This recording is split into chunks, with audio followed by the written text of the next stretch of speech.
देखिए होता क्या है, 1876 को पाकिस्तान की जो कराची है अभी राजधानी, वहाँ पे 25 दिसंबर 1876 को एक बच्चे का जन्म होता है और उस बच्चे का नाम दिया जाता है मोहम्मद अली जिन्ना। मोहम्मद अली जिन्ना का परदादा दादा हिंदुइज्म से बिलोंग करते थे, बट उसका दादा हिंदुइज्म को छोड़ के वो मुस्लिम में कन्वर्ट हो जाते हैं, मतलब इस्लाम कबूल कर लेते हैं और मोहम्मद अली जिन्ना मुसलमान धर्म को ही फॉलो करते थे। उसके बाद मोहम्मद अली जिन्ना धीरे धीरे बड़े हो रहे थे और कराची में पढ़ाई कंप्लीट करके वो लंदन चले गए और वहाँ पे जाकर के लॉयर की पढ़ाई कंप्लीट की। लॉयर की पढ़ाई कंप्लीट करके लंदन से वापस आ गए। 1896 को हिंदू हो मुसलमान हो सारे कम्युनिटी के लोग एक दूसरे से मिलजुल कर रहते थे और ब्रिटिशर्स के खिलाफ प्रोटेस्ट कर रहे थे। किसी भी करके ब्रिटिश को यहाँ से भगाना है, तो यहाँ पे हिंदू मुसलमान एकजुट होकर के ब्रिटिश के खिलाफ प्रोटेस्ट करते थे।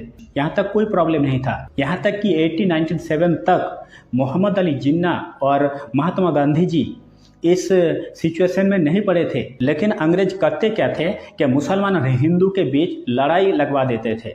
किसी भी करके इस दोनों के बीच अगर धर्म को लेकर के लड़ाई लगवा दे तो हम सक्सेस हो जाएंगे। हिंदू मुस्लिम सारे धर्म के लोग यहाँ पे रहते थे, मिलजुल कर रहते थे। एक दूसरे से मिलजुल कर ब्रिटिश को किसी भी तरीके से देश से भगाना है, इसका ही प्लान कर रहे थे।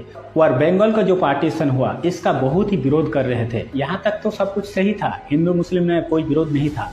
बट 96 में जब मोहम्मद अली जिन्ना कलकत्ता में आकर के Indian national Congress party join किया, मोहम्मद अली जिन्ना भी उसके साथ शामिल होकर के एक सेकुलर कंट्री चाहते थे।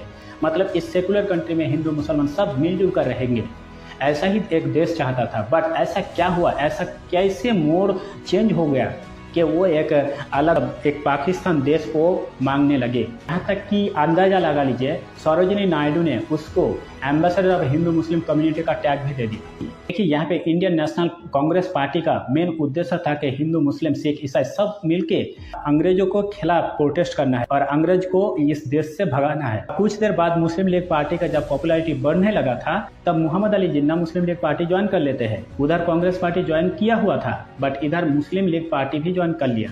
उनका कहना था कि धर्म को लेकर के, रिलीजियस को लेकर के यहाँ पे भेदभाव हो सकता है, मारधार हो सकता है। देखिए धीरे धीरे मोहम्मद अली जिन्ना के दिमाग में ये आने लगा कि कांग्रेस पार्टी ये सिर्फ हिंदू को बढ़ावा दे रहा है, हिंदुओं को पावर में रख रहा है। इसीलिए मोहम्मद अली जिन्ना मुस्लिम लीग पार्टी को ज्वाइन कर लिया और उसको ज़्यादा सपोर्ट करने लगा।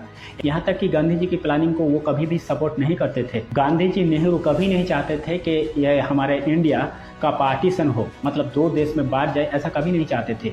तो यहाँ पे तो ये क्लियर हो जाता है कि इंडियन नेशनल कांग्रेस की जो उद्देश्य है वो ये है कि एक सेकुलर कंट्री बनाया जाए जहाँ पे हिंदू मुस्लिम सिख ईसाई सब मिलके यहाँ पे रहे और पीसफुली रहे। इसके लिए हम सबको मिल करके अंग्रेज के खिलाफ प्रोटेस्ट करना पड़ेगा। 1950 में गांधी जी एंट्री लेते हैं इस महायुद्ध में और कांग्रेस पार्टी में ज्वाइन होते ही गांधी जी बहुत सारे आंदोलन शुरू कर दिया था। He declared that he would try for an honorable settlement before commencing the actual struggle. Concluding, Gandhi said, "Here is a dictum for the non-violent soldier of freedom. Do or die."